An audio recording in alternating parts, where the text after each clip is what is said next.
Lord of the Rings has a new entry in its everlasting franchise. That is Lord of the Rings and the War of the Rohirrim, and quite honestly, I loved it.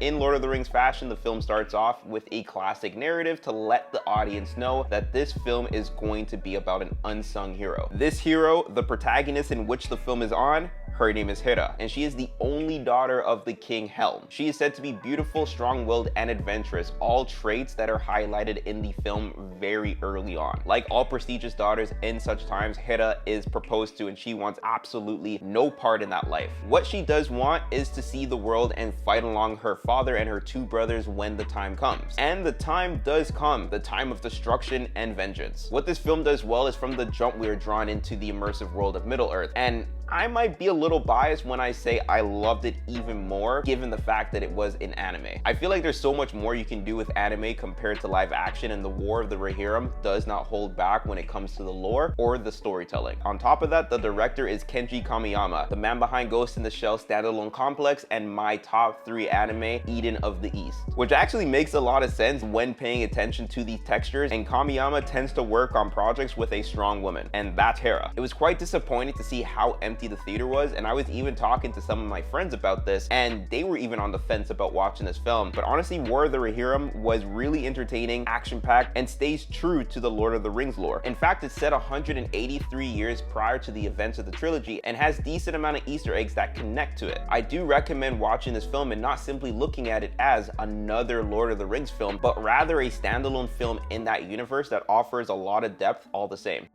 And that's about it.